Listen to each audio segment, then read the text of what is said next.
కరీంనగర్లో మాజీ మంత్రి గంగుల కమలాకర్ ఇంటి ఎదుట బీఆర్ఎస్ శ్రేణులు ఆందోళనకు దిగారు. 2, 3వ డివిజన్ బీఆర్ఎస్ అభ్యర్థులు దాసరి సాగర్, దాసరి ప్రభాకర్లకు పార్టీ టికెట్ రాకపోవడంతో ఎమ్మెల్యే గంగుల కమలాకర్ ఇంటి ముందు ధర్నాకు దిగారు.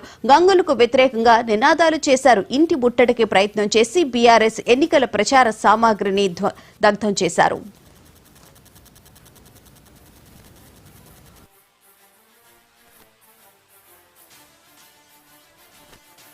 పైసలకు అమ్ముడు పోయి ఈరోజు 10 కోట్ల రూపాయలు మేయర్ అభ్యర్థి అని కొత్త నినాదంతో తీసుకొచ్చి ఆయన ముంగట పెట్టి కనీసం డివిజన్ ప్రజలకు కనీసం నూతి చదివినంటే కూడా తెలియదన్న. ఎవరికి కనీసం ఒక కార్యకర్తకి ఇంత అన్యాయం జరుగుతూ ఉంటే కనీసం ఏ ఒక్క నాయకులు కూడా రెస్పాండ్ అయితే లేరు. ఈరోజు ఫోన్ స్విచ్ ఆఫ్ పెట్టుకొని కూర్చున్నారు. నిన్న సాయంత్రం కూడా ఫోన్ చేసి సాగర్ నీకే టికెట్ అని ఇదే ఎమ్మెల్యే గారే చెప్పారండి. అన్యాయం చేస్తున్నది ఇంత ఘోరం అన్న బీఆర్ఎస్ పార్టీ అనేది నమ్ముకొని కూర్చున్నామన్న మేము. గంగుల కమలాకర్ ఈ విధంగా మోసం చేస్తున్నది కరెక్ట్ కాదన్న.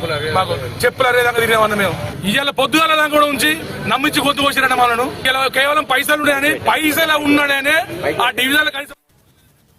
వికారాబాద్ మున్సిపల్ ఎన్నికల నేపథ్యంలో ప్రజాస్వామ్య విలువలను కూనీ చేస్తున్నారని బీఆర్ఎస్ నేత ముతుకు ఆనంద్ ఆరోపించారు. ముఖ్యంగా కౌన్సిలర్ అభ్యర్థులను బలవంతంగా పోటీ నుంచి తప్పుకునేలా స్పీకర్ గద్దెం ప్రసాద్ ఒత్తిడి తెస్తున్నారని అన్నారు.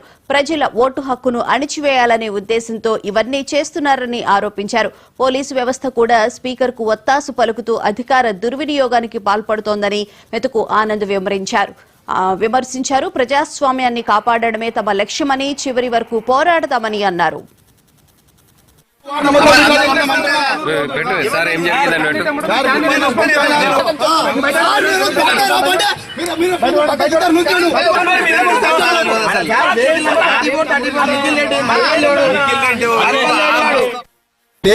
మా అభ్యర్థి అంటే మా పార్టీకి సంబంధించినటువంటి నాయకుడిని మొత్తం మా అభ్యర్థి పెట్టి లోపలికి తీసుకొని పోతున్నారు.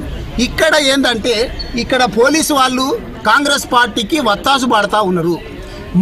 మా పార్టీ నాయకులు కార్యకర్తలు పోతామంటేనేమో ఎవ్వరు కూడా పోవద్దు, ఖాళీ అభ్యర్థి మాత్రమే లోపలికి పోవాలని చెప్తున్నారు. కానీ ఇక్కడ పోలీసు వాళ్ళు మాత్రం దగ్గరుండి కాంగ్రెస్ నాయకులను పట్టుకొని చేతులు పట్టుకొని లోపలికి తోలుకపోతా ఉన్నారు. డిఎస్పీ గారంట చేతులు పట్టుకొని లోపలికి తోలుకపోతున్నారంట. మరి ఏం నడుస్తుంది నాయన? పోలీసు వాళ్ళకు కూడా నేను చాలాసార్లు హెచ్చరించిన, రాబోయేది బీఆర్ఎస్ గవర్నమెంటు, మీరు ఎక్కడ పోతారు చెప్పు? పనిచేసేది పక్క రాష్ట్రానికి పోయి చేయరు అని నేను చెప్పిన గతంలోనే. తెలంగాణ రాష్ట్రంలోనే చేస్తారు, ఎందుకు అట్లా తొందరపడుతున్నారు? మేము మంచిగా పింక్ బుక్ మెయింటైన్ చేస్తున్నామని కూడా నేను గతంలోనే చెప్పిన. ఒక బుక్